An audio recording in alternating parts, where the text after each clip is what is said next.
کہہ کر میں ڈائریکٹ ملاؤں کے چہرے پر تماچا مارنا چاہتا ہوں۔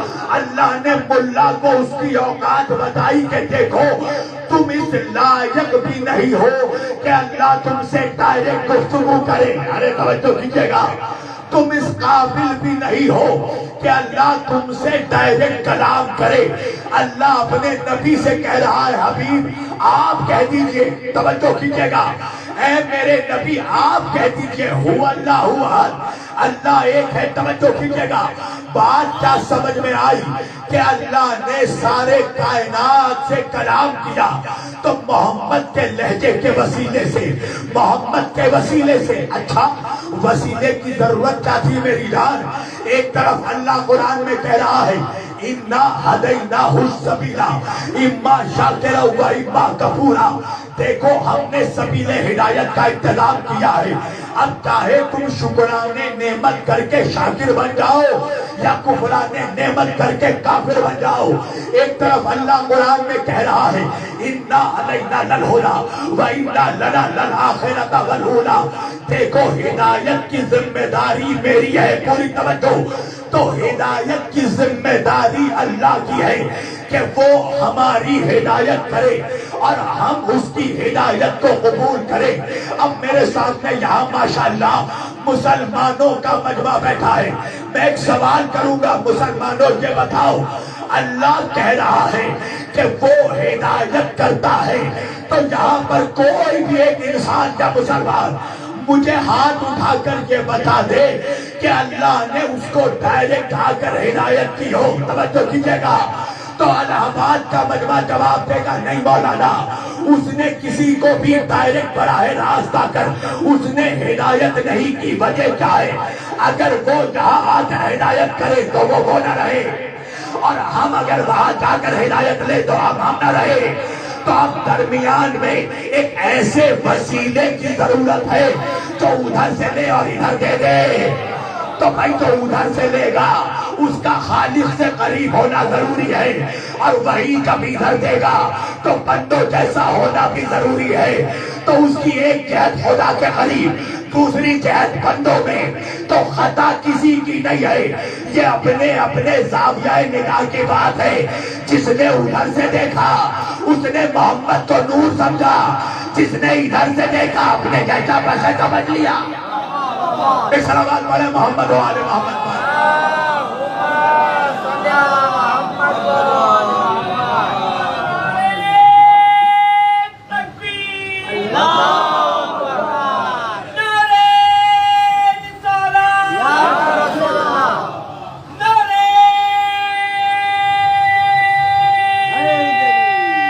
سب مل کر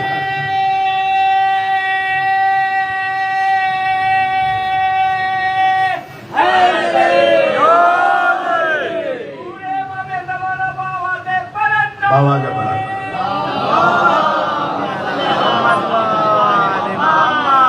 جس نے ادھر سے دیکھا یہ کسی کی خطا نہیں ہے، یہ تو اپنے اپنے زاویہ نظر کی بات ہے۔ جس نے ادھر سے دیکھا اس نے محمد کو نور سمجھا، جس نے ادھر سے دیکھا اپنے جیسا بشر سمجھ لی، اپنے جیسا بشر سمجھ لیا۔ اچھا یہ کیا ہے؟ یہ ہے وسیلہ۔ توجہ کیجیے گا، یہ اس کے اوپر پہلا فلور ہے نا، توجہ کیجیے گا، اس کے اوپر ہے چھت۔ اگر چھت میں جانا ہو تو سامنے سیڑھی موجود ہے، سامنے زینہ موجود ہے۔ بھائی سیڑھی کیا ہے؟ سیڑھی وہ شے ہے کہ جس کا ایک سرا بلندی کی طرف ہوتا ہے، دوسرا سرا پستی کی طرف ہوتا ہے۔ تو بھائی سیڑھی کا کام کیا ہے؟ کہ پستی کو بلندی سے جوڑ دے۔ اب سمجھ میں آیا؟ اللہ نے زمین میں محمد و آل محمد کو اسی لیے بھیجا کہ آل محمد بندوں کو رب سے جوڑ دے۔ ایک صلوات پڑھے سب مل کر محمد و آل محمد۔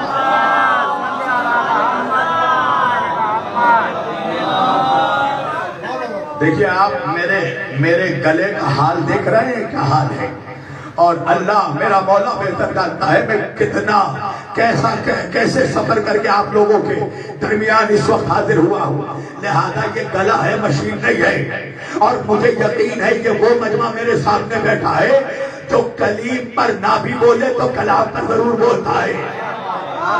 لہذا اگر میں بہت زیادہ محنت نہ لگا سکوں، آواز کا بہت زیادہ زور نہ بھی لگا سکوں، تو اگر مضمون پر زور ہو تو ضرور بولیے گا۔ توجہ، تو آل محمد کا کام یہی ہے، محمد و آل محمد کا، کہ بندے کو رب سے جوڑ دے۔ توجہ کیجئے گا۔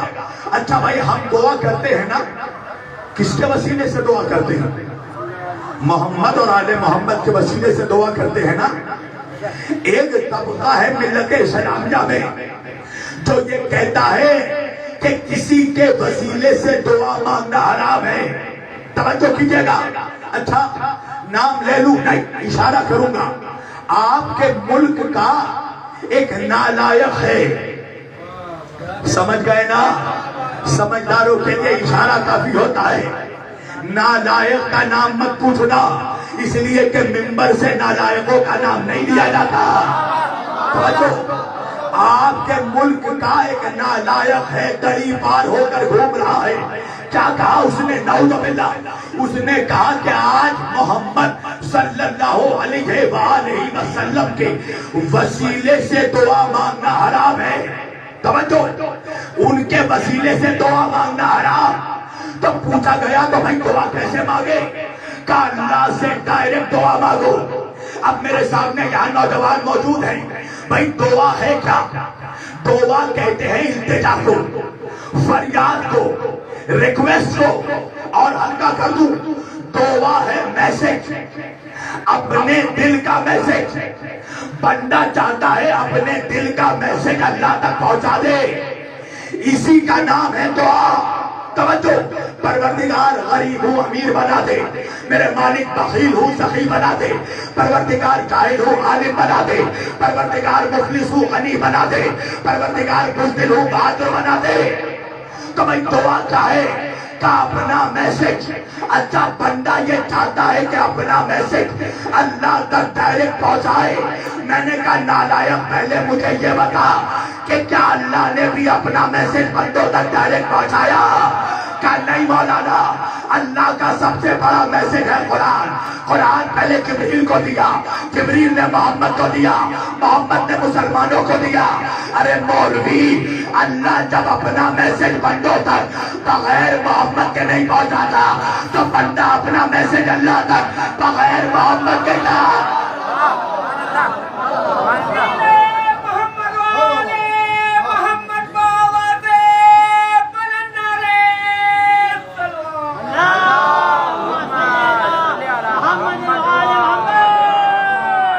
پوری توجہ۔ اچھا، گلا کا حال تو آپ دیکھ ہی رہے ہیں اور ساتھ ساتھ مائک کا بھی حال دیکھ رہے ہیں۔ اچھا، لوگوں کو یہ بات سمجھ میں نہیں آتا کہ شیر کبھی گھاس نہیں کھاتا، ہاں، تو جیسی مخلوق ہو غذا بھی ویسی رہنی چاہیے۔ ایک صلوات پڑھے محمد و آل محمد۔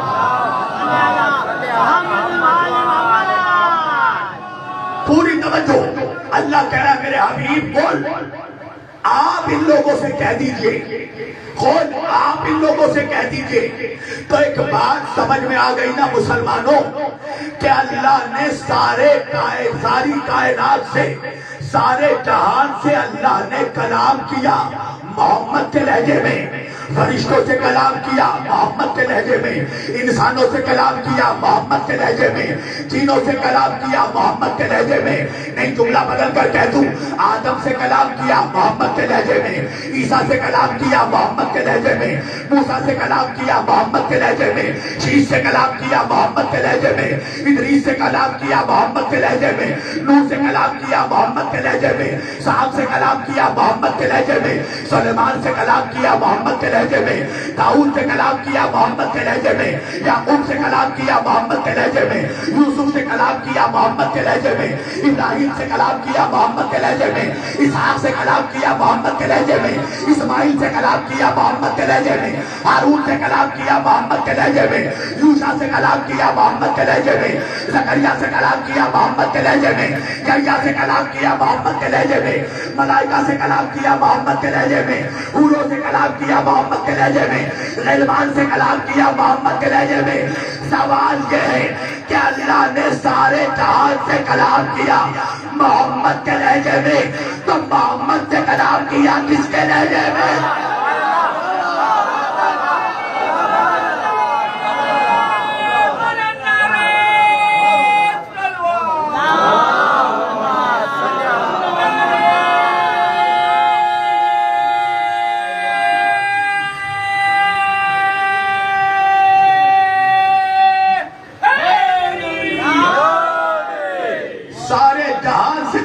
کیا محمد کے لہجے میں.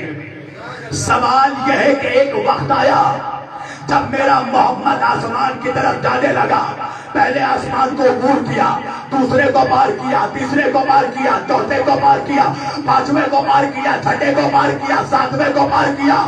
عرش کی منزلوں تک جب میرا نبی جانے لگا, میرا نبی آگے بڑھ گیا, جبریل وہیں رک گیا, ملائکہ کا سردار رک گیا, نبیوں کا سردار آگے بڑھ گیا.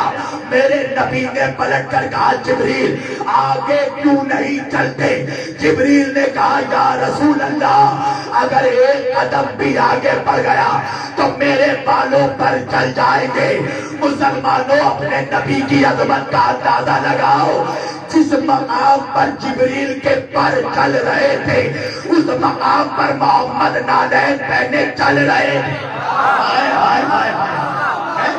اس مقام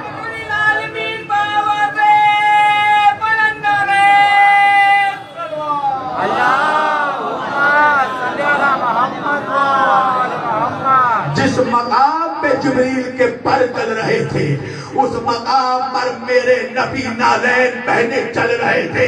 سدرۃ المنتہا کو عبور کیا, مقام حجاب نور تک پہنچے. توجہ کیجئے گا, اب جب حجاب نور پر پہنچے تو اب نہ وہاں پر آدم ہے, نہ موسیٰ, نہ عیسیٰ, نہ یوشع, نہ ہارون, نہ ابراہیم, نہ اسماعیل, نہ زکریا, نہ یحییٰ, نہ میکائیل, نہ جبریل, نہ پطرس, نہ اسرافیل, نہ فرشتے, نہ حوریں, نہ نروان, نہ جنات. کوئی نہیں ہے, خدا ہے محمد ہے, خدا ہے محمد ہے. تو سوال پیدا ہوتا ہے کہ سارے جہان سے اللہ نے محمد کے لہجے میں کلام کیا, پھر محمد سے کس کے لہجے میں کلام کیا؟ ایک جملہ یاد رکھنا مسلمانوں, محمد ہے کون؟ کہ اللہ کا محبوب. پوری توجہ, میرا نبی کون ہے؟ اللہ کا محبوب. تو اللہ نے سارے جہان سے محبوب کے لہجے میں کلام کیا, اور وہی اللہ قرآن میں کہہ رہا ہے لن تجد لسنت اللہ تبدیلا. اللہ کے قانون میں تبدیلی نہیں آتی, اللہ کا نظام نہیں بدلتا, پروردگار کا قانون نہیں بدلتا. تو جب اللہ نے ساری کائنات سے محمد کے لہجے میں, محبوب کے لہجے میں خطاب کیا, کلام کیا, تو پھر یہ لازم تھا کہ محبوب سے بھی محبوب کے لہجے میں کلام کرے.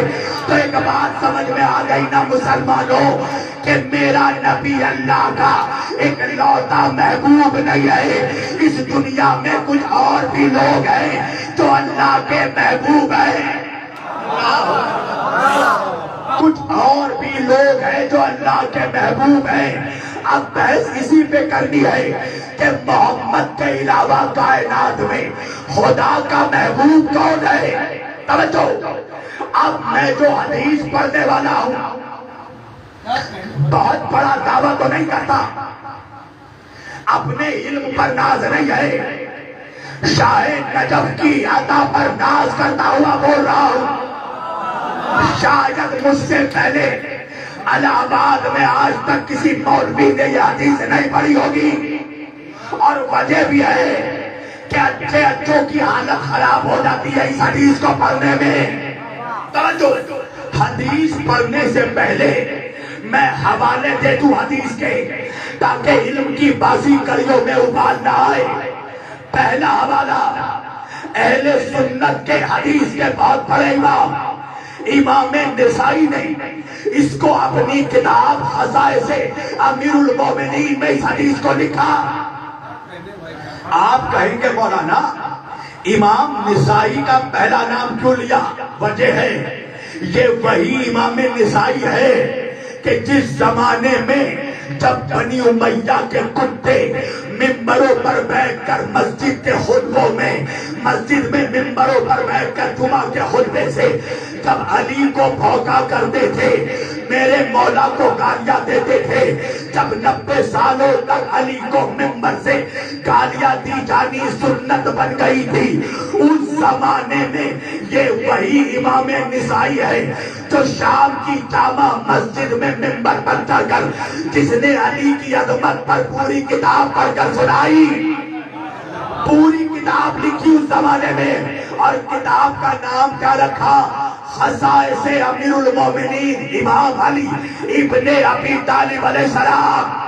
اور شام کی جامع مسجد میں جا کر جب امام نسائی نے علی کے خصائص پڑھ کر سنائے تو شام زادوں نے کہا کہ آپ ذرا ان کے بھی فضائل سنائیے۔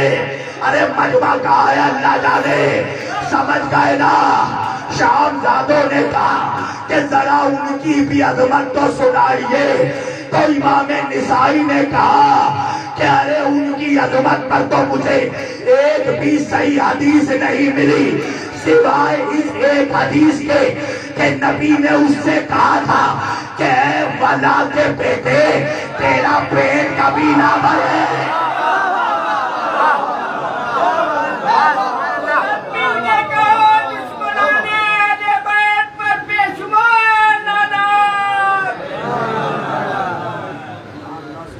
اے ولا کے بیٹے تیرا پیٹ کبھی نہ بھرے۔ یہی وجہ ہے کہ بھوکر کھاتے کھاتے دیوانہ ہو جاتا تھا اور لونڈیوں سے کہتا تھا جب زیادہ کھانے لگوں تو میرے ہاتھ پکڑ لینا۔ ارے توجہ کیجئے گا، یہ کھانا سمجھ گئے ہوں گے، جو سمجھ گئے بلند ترین صلوات پڑھے محمد و آل محمد۔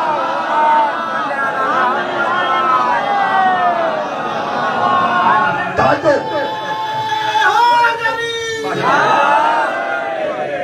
تو بات ذہن میں رہے، نبی کے علاوہ اللہ کا محبوب کون ہے؟ حدیث پڑھنے سے پہلے پہلا حوالہ امام نسائی نے اس کو خصائص امیر المومنین میں لکھا۔ توجہ، خلاصۃ السنن الکبریٰ میں اس کو امام بہقی نے لکھا۔ خلاصۃ الاحکام میں اس حدیث کو امام نبوی نے لکھا۔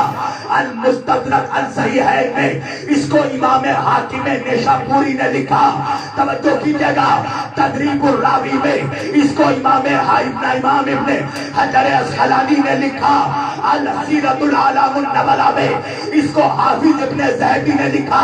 معجم الاوسط میں اور معجم الکبیر میں اس کو امام طبرانی نے لکھا۔ اتنے حوالے دے دیے میں نے، اب ان حوالوں کے بعد بھی جس کو حدیث پر شک، پھر اس کے شجرے پر شک، اس کے حسب نسب پر شک، اس کے خاندان پر شک۔ اب میں حدیث پڑھنے لگا ہوں، سننا۔ امام نسائی فرماتے ہیں کہ یہ حدیث فرمایا صحابی رسول حضرت انس ابن مالک رضی اللہ تعالیٰ عنہ نے فرماتے ہیں ان انس ابن مالک رضی اللہ تعالیٰ عنہ ان النبی کان عنده طائر فقال ایتینی بحب خلقک الیک یاکل معی من ھذا الطیر۔ حضرت انس ابن مالک فرماتے ہیں ایک دن میں رسول اللہ کے ساتھ موجود تھا، نبی دسترخوان پر بیٹھے تھے کہ نبی کے دسترخوان پر ایک بھونے ہوئے پرندے کا گوشت لا کر رکھا گیا۔ کانا عنده طائر، ایک بھونے ہوئے پرندے کا گوشت لا کر رکھا گیا۔ نبی نے دونوں ہاتھ اٹھا کر اللہ سے دعا کی، قال ایتینی بحب خلقک الیک یاکل معی من ھذا الطیر۔ اے پروردگار، اس دسترخوان میں اس پرندے کا گوشت کھانے کے لیے میرے ساتھ اس کو بھیج دے جو جہان میں تیرا سب سے زیادہ محبوب ہو، تیرا سب سے زیادہ محبوب ہو۔ انس ابن مالک فرماتے ہیں فجاء ابو بکر فرندہ، ابو بکر آئے، اجازت مانگی، نبی نے کہا چلے جاؤ۔ کہتے فجاء عمر فرندہ، عمر آئے، نبی نے کہا چلے جاؤ۔ فجاء علی فاذن لہ، جیسے ہی علی آئے نبی نے کہا آ جاؤ۔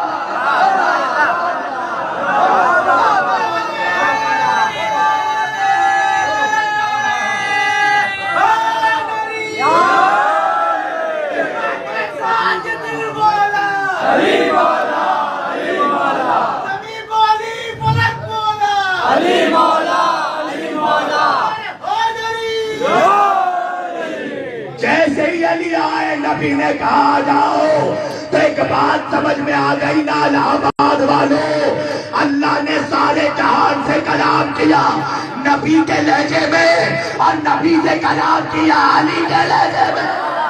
صلوات پڑھے سب مل کر محمد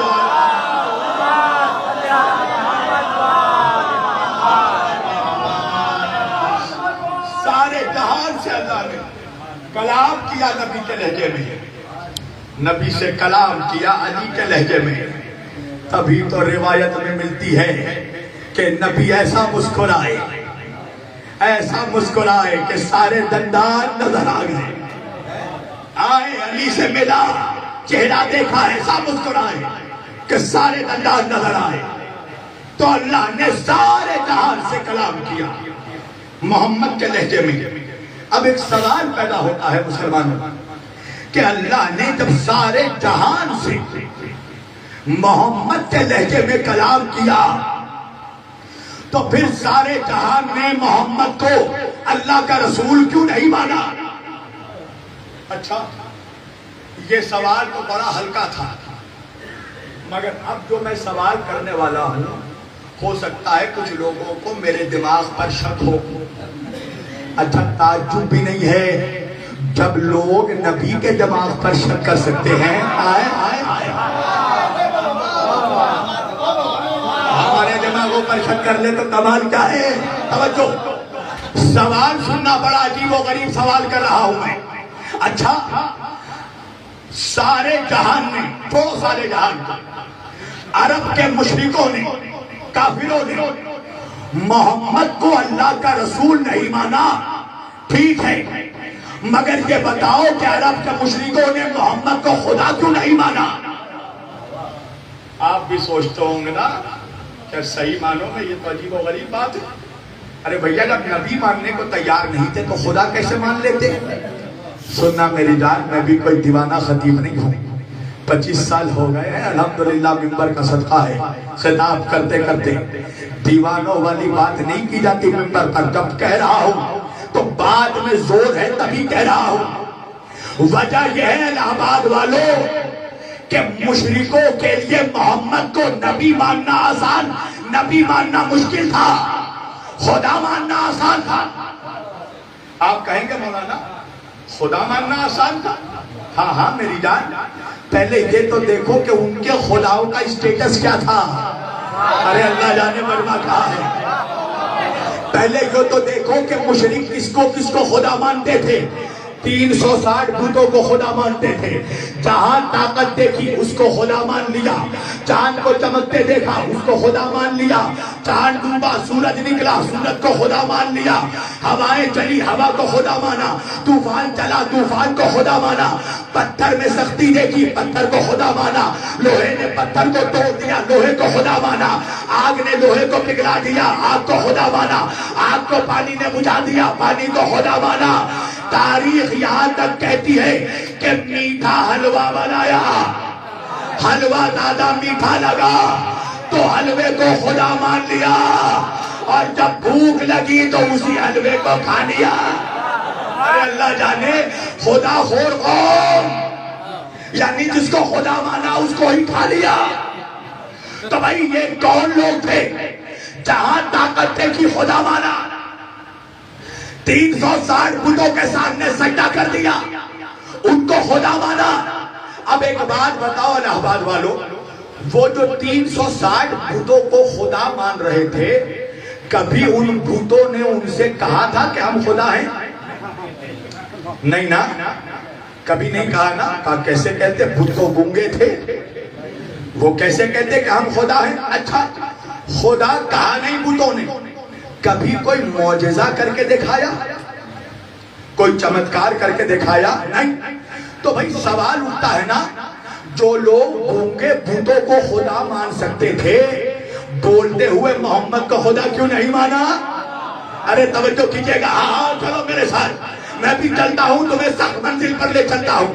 اچھا بتوں نے کبھی معجزہ کر کے نہیں دکھایا، تو بن دکھانے معجزہ بغیر معجزہ دیکھے ہوئے جو لوگ بتوں کو خدا مان سکتے تھے، تو معجزہ دکھانے والے محمد کو خدا کیوں نہیں مانا؟ میرے نبی نے تو چاند کے ٹکڑے کر کے دکھایا، سورج کو پلٹا کے دکھایا، درختوں کو چھپوا کے دکھایا، پتھروں کو پلوا کے دکھایا، جانوروں کو کلمہ پڑھوا کر دکھایا۔ تو تو معجزہ نہ دکھانے والے بتوں کو خدا مان لیا، معجزہ دکھانے والے محمد کو خدا نہیں مانا۔ وجہ کیا ہے؟ وجہ یہ ہے کہ جتنے بت تھے ہر بت کا ایک ٹھیکیدار ہوتا تھا، ہر بت کے کچھ ٹھیکیدار ہوتے تھے، اور جب اندھ بھگ شردھالو اپنے بتوں کے پاس کچھ مانگنے آتے تھے، کوئی اندھ بھگت آیا آ کے ہبل سے کہا ہبل مجھے اولاد دے دے، تو ٹھیکیدار نے کہا ایسے ہی اولاد نہیں ملے گی، پہلے لا کر سونا چڑھا۔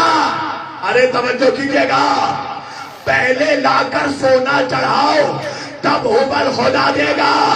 کوئی گیا عزا کے پاس، عزا میرے کاروبار میں برکت فرما، ٹھیکیدار نے کہا کہ ریشمی کپڑے چڑھاؤ، پھل مٹھائیاں آ کر چڑھاؤ، چاندی اور سونے کے زیورات چڑھاؤ، تب عزا تمہیں خدا دے گا۔ توجہ کیجئے گا، تو یہ لوگ آتے تھے چڑھاوا لے کر بتوں پر چڑھاوا چڑھاتے تھے۔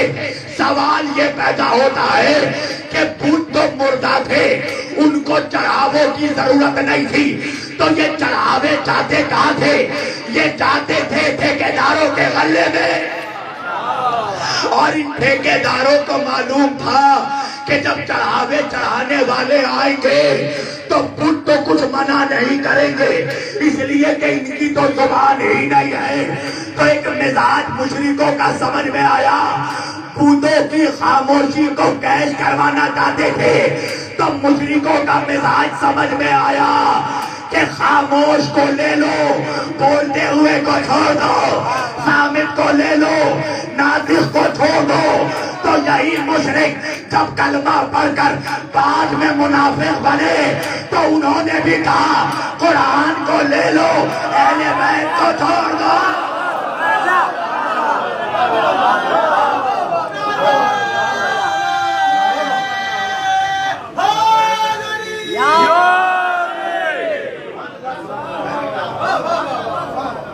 یہ مزاج تھا مشرکوں کا کہ صامت لے لو ناطق چھوڑ دو۔ تو یہی تو مزاج بعد میں منافقوں کا بنا، قرآن لو اہل بیت کو چھوڑ دو۔ کیوں؟ قرآن جتنی مقدس ہو مگر ہے خاموش۔ بھائی نہیں سمجھا میرا مجمع؟ بھائی قرآن سامنے رکھا ہے رہن پر، کوئی منحوس شرابی بیٹھ کر شراب پیے تو کیا قرآن سے آواز آئے گی کہ شراب پینا حرام؟ کہا نہیں مولانا، جب تک قرآن کھول کر نہ پڑھ لو سمجھ میں بات نہیں آئے گی کیا حلال کا حرام۔ قرآن سامنے رکھا ہے، کوئی جواری بیٹھ کر جوا کھیلے کیا قرآن سے آواز آئے گی جوا کھیلنا حرام؟ کہا نہیں مولانا آواز نہیں آئے گی، کیوں؟ اس لیے کہ قرآن ہے خاموش۔ اگر قرآن سامنے رکھا رہا کوئی شرابی شراب پیتا رہا تو قرآن نہ روکے گا، نہ بولے گا، نہ ٹوکے گا۔ پر منافق جانتا تھا کہ اگر اہل بیت کا دامن پکڑ لیا تو اہل بیت بولیں گے بھی، روکیں گے بھی، ٹوکیں گے بھی، اس لیے کہ رحل پر جو قرآن رکھا ہے یہ خاموش قرآن ہے۔ کربلا میں جس حسین کا نور چمک رہا ہے وہ بولتا ہوا قرآن۔ ایک صلوات پڑھے سب میں جو کر محمد و آل محمد۔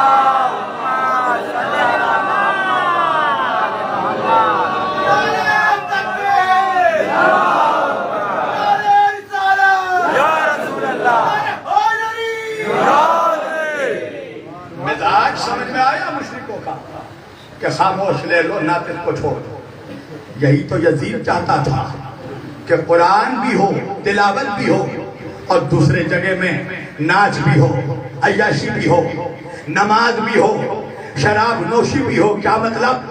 چندہ مسجد میں دو اور ڈانس کرو ہوٹل میں، شیخ بھی خوش رہے شیطان بھی ناراض نہ ہو۔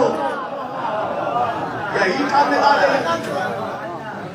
یزید کا مزاج، یہی تھا کہ ایک طرف عبادت بھی ہو دوسری طرف گناہ بھی ہو، حلال محمدی کو حرام کر دیا جائے، حرام محمدی کو حلال کر دیا جائے۔ تو مزاج سمجھ میں آیا کہ خاموش لے لو، بولتے ہوئے کو چھوڑ دو۔ اس لیے کہ اگر محمد کو مان لیتے تو یہ بولنے والے تھے، اور میرے نبی نے بولا بھی، میرے نبی نے مشرکوں کو جمع کر کے بولا یہ تمہارے گنگے بت، یہ تمہارے بہرے بت، یہ تمہارے اندھے بت، یہ تمہارے للے بت، یہ تمہارے لنگڑے بت، یہ تمہارے اپاہج بت۔ اور ایک مشرک میں بھی ہمت نہیں ہوئی کہ آگے بڑھ کے میرے نبی کو کہے کہ محمد تم نے ہمارے خداؤں میں اتنے عیب نکالے تو آؤ ہم بھی تمہارے خدا میں ایک عیب نکالتے ہیں۔ یہ مشرک جانتے تھے کہ جس خدا کے محمد میں ہم عیب نہ نکال سکے اس محمد کے خدا میں کیا عیب نکالیں گے۔ صلوات پڑھے محمد والے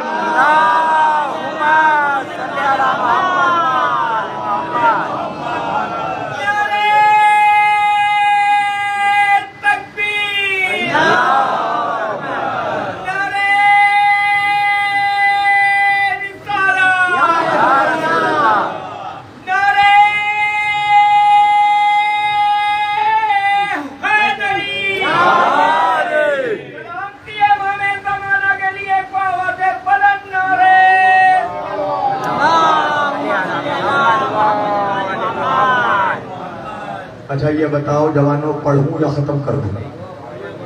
ہاں ورنہ میں تو زبردستی کا خطیب ہوں ہی نہیں، تم تو میرا مزاج جانتے ہو نا، مجھے گونگوں کے بیچ تقریر کرنے کی عادت ہی نہیں ہے، اس لیے کہ ذکر اس علی کا کرتا ہوں کہ گونگا بھی اس کا نام لے لے تو خدا اس کو بھی زبان دے دے۔ لہذا مجھے ایسا لگنا چاہیے کہ میں مردوں کے بیچ نہیں مردوں کے بیچ پڑھ رہا ہوں۔ کہ صلوات پڑھے سب مل جڑ کر محمد والے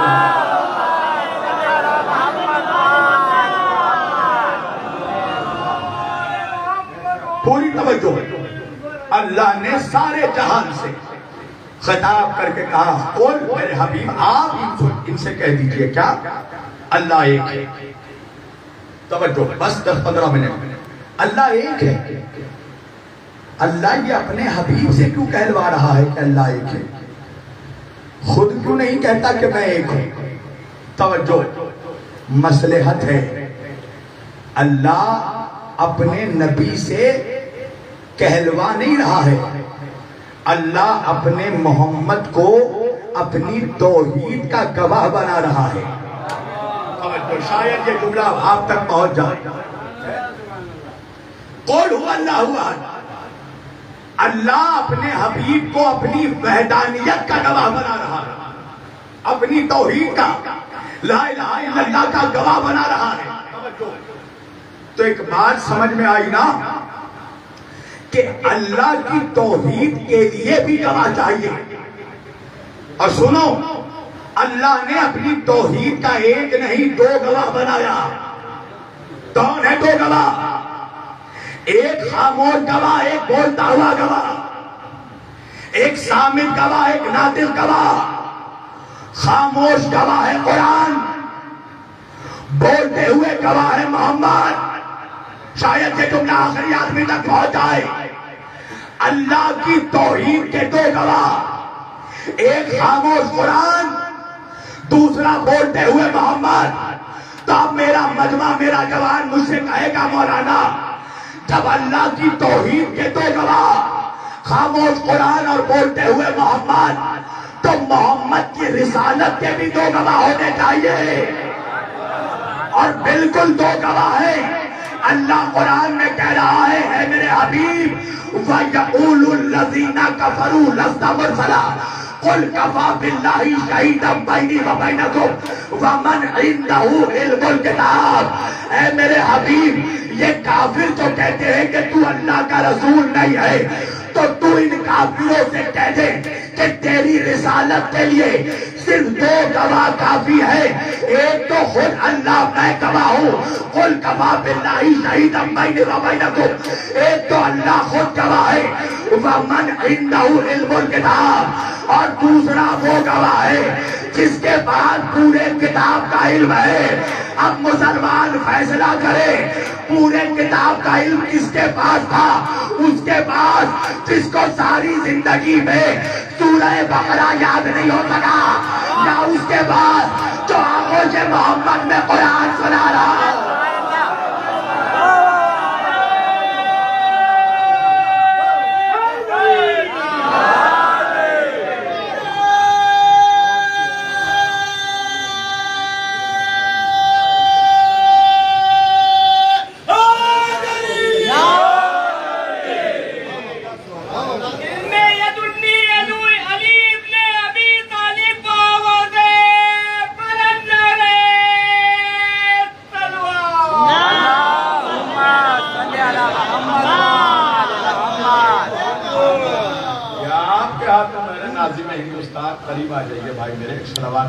محمد وآل محمد۔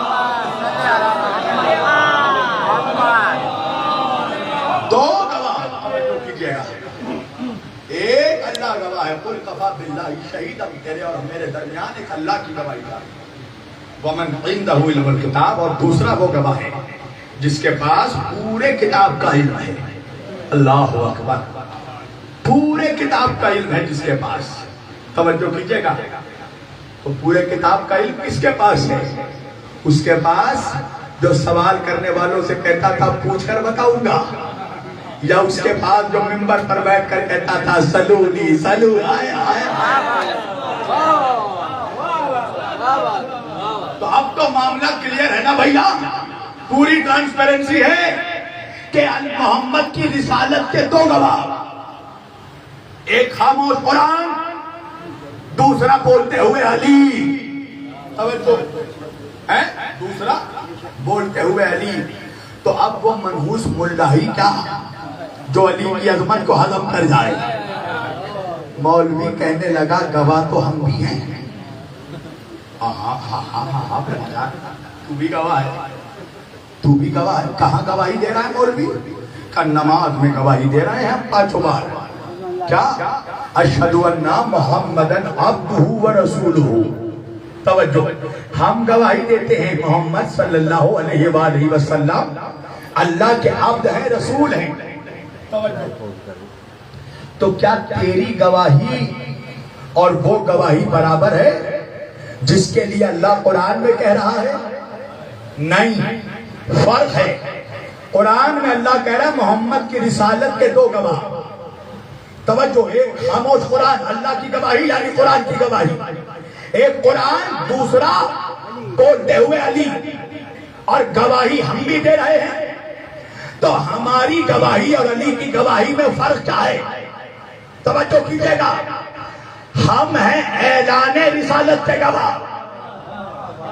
بہت ٹھہر کر پڑھ رہا ہوں اس لیے کہ سبجیکٹ ٹف ہے، میں چاہتا ہوں بہت آسان کر کے جوانوں تک پہنچاؤں۔ ہم ہیں اعلان رسالت کے گواہ، علی ہے عطائے رسالت کا گواہ۔ شاید یہ جملہ میں پہنچا دوں جوانوں تک۔ فرق کیا ہے؟ ہم اعلان رسالت کے گواہ ہیں، کیا مطلب؟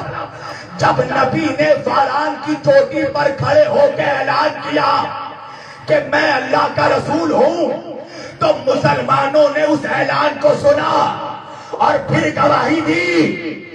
تو ہم ہیں اعلان رسالت کے گواہ، اور عطائے رسالت کا گواہ وہ ہو سکتا ہے جو اس وقت موجود ہو جب محمد رسول بن رہے تھے۔ ارے اللہ جانے آپ کہاں ہے؟ تو اس وقت وہی ہو سکتا ہے جو اسی وقت پیدا ہوا ہو جب محمد پیدا ہوئے ہو۔ اسی لیے میرے نبی نے فرمایا اول ما خلق اللہ نوری، اللہ نے سب سے پہلے میرے نور کو پیدا کیا، وانا ولی من نور واحد۔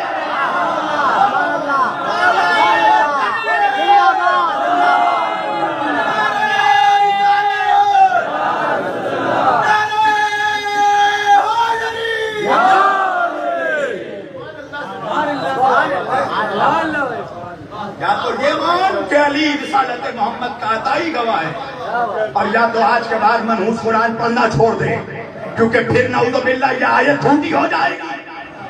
اللہ کہہ رہا ہے ومن عنده علم الکتاب، یہ ملا کا بیان نہیں، اللہ کہہ رہا ہے۔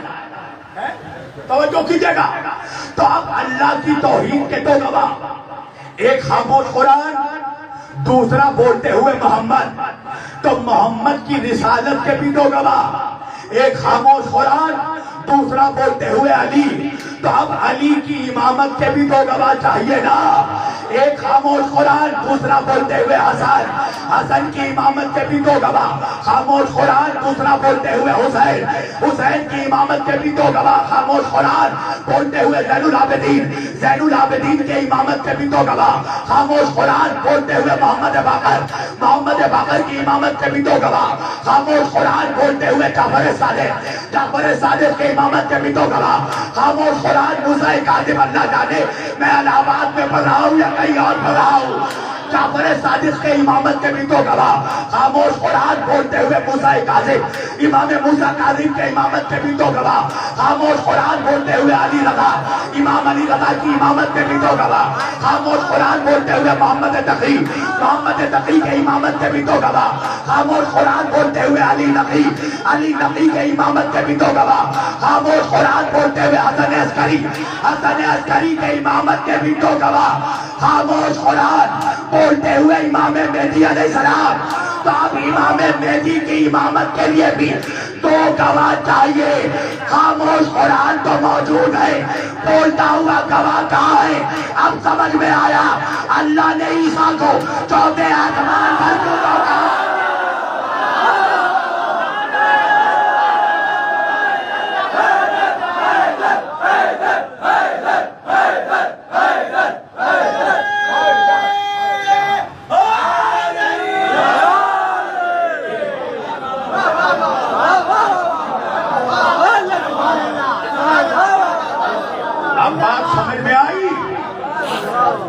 اللہ نے عیسیٰ کو چوتھے آسمان پر کیوں روکا؟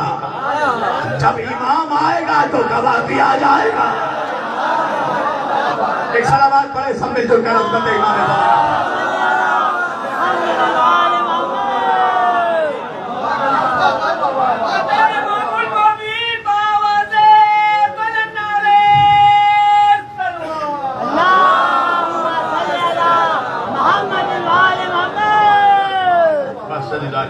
سمیٹ دی میں نے یہ گواہ ہیں، اللہ نے ہر حجت کا دو گواہ رکھا۔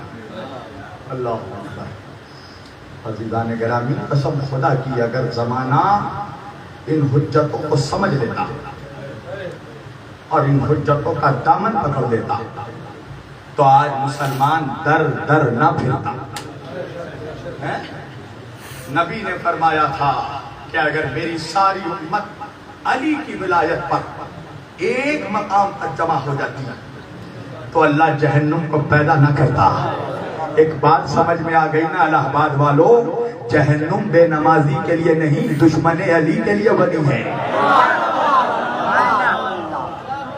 اللہ نے جہنم خلق کیا ہے علی کے دشمن کی۔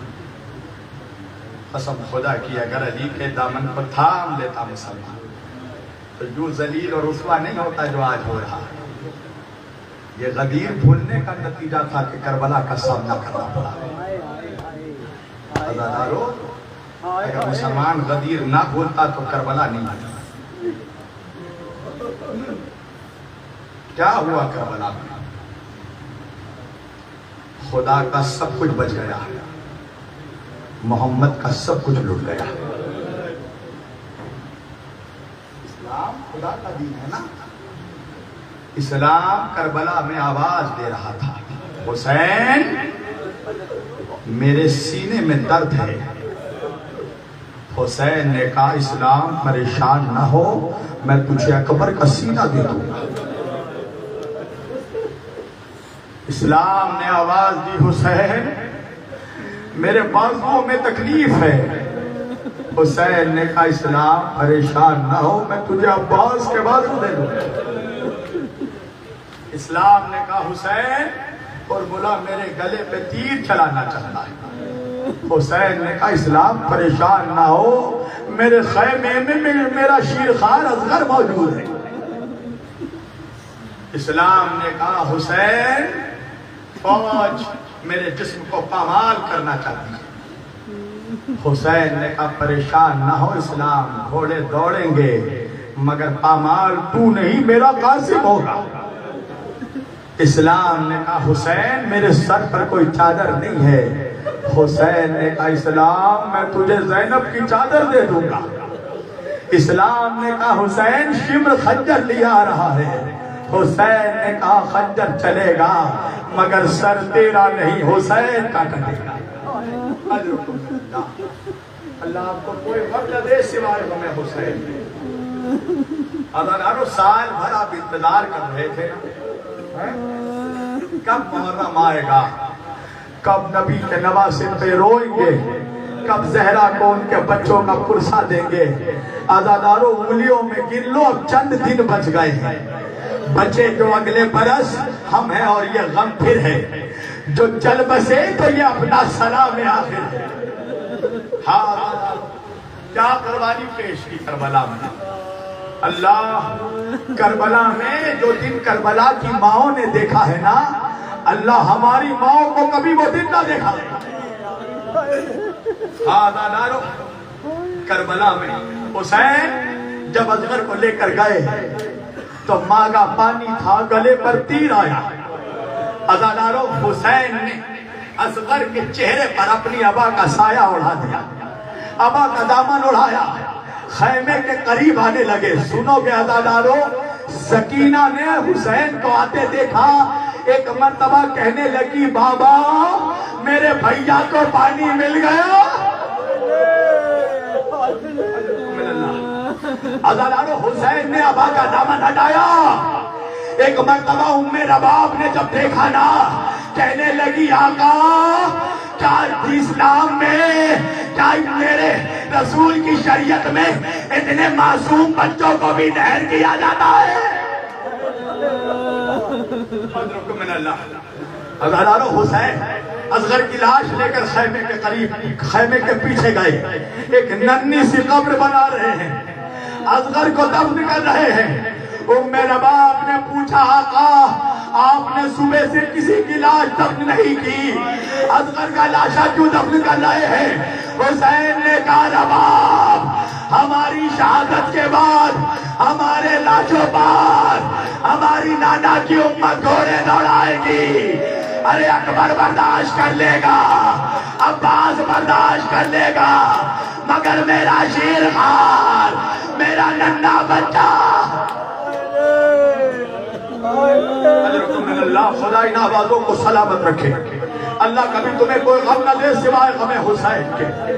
عزادارو حسین ننھی سی قبر بنا رہے ہیں, اصغر کو دفن کر رہے ہیں.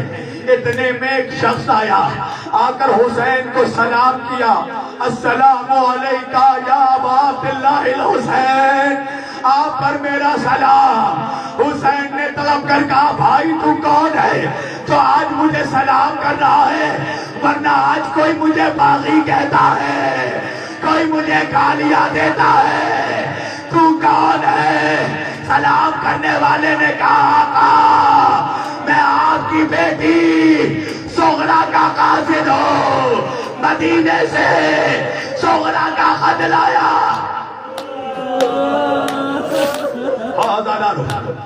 جن کے آنکھوں میں آنسو نہیں ہے نا, وہ اللہ سے اپنے گناہوں کی معافی ضرور مانگے. خدا جن لوگوں سے ناراض ہوتا ہے ان کے آنکھوں میں غم حسین کے آنسو نہیں دیتا. ایک مرتبہ حسین نے بیٹی کا خط لیا, خط پڑھتے جاتے ہیں, آنکھوں سے آنسو بہتے جاتے ہیں. ایک مرتبہ حسین نے خط پڑھتے پڑھتے دیکھا قاصد خیموں کی طرف دیکھ رہا ہے. حسین نے کہا بھائی کیا تجھے نہیں پتا ان خیموں میں نبی کی نوازیاں ہیں, علی کی بیٹیاں ہیں. قاصد نے ہاتھوں کو جوڑا, کہنے لگا مولا میں خیموں کی جانب اس لیے دیکھ رہا ہوں, جب میں مدینے سے چلا تھا آپ کی بیٹی فاطمہ زہرا نے مجھ سے کہا تھا اے بھائی جب تو کربلا پہنچے گا تو دیکھنا ایک ننھا بچہ گھٹنیوں چل کر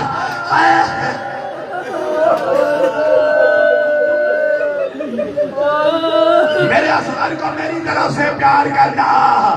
عزادارو حسین نے سنا, ایک مرتبہ طلب کر کہا بھائی تو نے آنے میں دیر کر دی, ارے میرا اصغر مار ڈالا.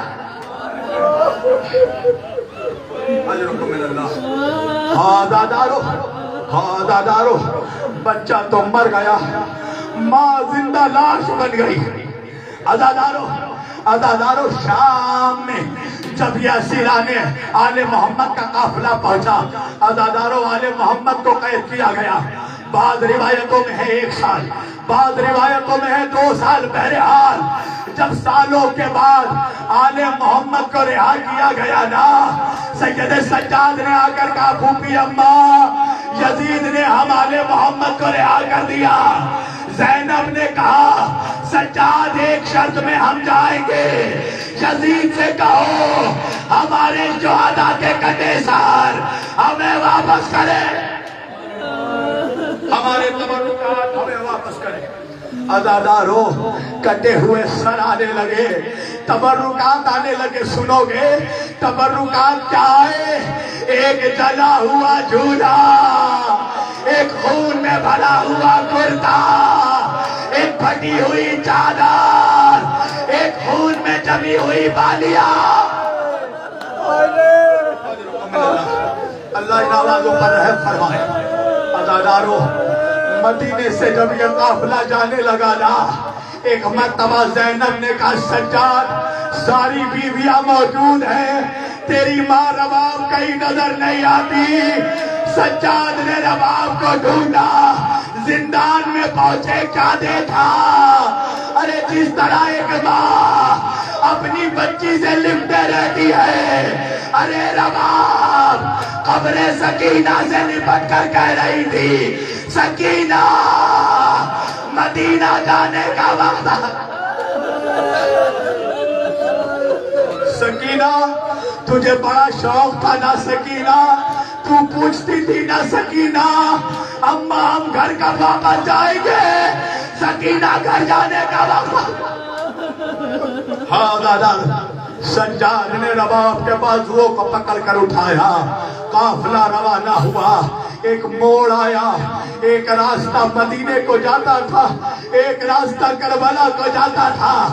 بیویوں نے سید سجاد سے کہا سجاد کربلا میں ہم نے لاشیں تو دیکھی ہیں، قبریں نہیں۔ عزادارو سجاد مدینے آئے، سارے مسائل چھوڑ دیا میں نے۔ 3 دنوں تک بیویوں نے گریہ کیا۔ 3 دنوں کے بعد جب کربلا سے قافلہ نکلنے لگا نا، عزادارو سجاد نے کیا دیکھا؟ رباب قبر حسین کے قریب بیٹھی ہے، بیٹھ کر کہہ رہی ہے آقا میرے اصغر کو پانی نہیں ملا نا، میں قسم کھاتی ہوں رباب کبھی ٹھنڈا پانی نہیں پیے گی۔ آقا میرا وعدہ ہے رباب کبھی سائے میں نہیں بیٹھے گی۔ عزادارو روایت لکھتی ہے کہ مدینے جب قافلہ پہنچا 4 مہینوں تک جناب رباب زندہ رہی، مگر نہ کبھی ٹھنڈا پانی پیا، نہ کبھی سائے میں بیٹھی۔ 4 مہینے گزر گئے، زینب نے کہا سجاد اپنی ماں رباب کو سائے میں لے کر آجا۔ عزادارو سید سجاد کہے اماں رباب سائے میں آ کر بیٹھ جائیے۔ رباب نے کہا سجاد میں سائے میں نہیں بیٹھوں گی۔ مولا سجاد نے کہا اماں بیٹا بن کر نہیں، امام بن کر حکم دے رہا ہوں۔ عزادارو 2 ہاتھ بلند ہوئے۔ رباب نے کہا پروردگار میرے قسم کی لاج رکھنا۔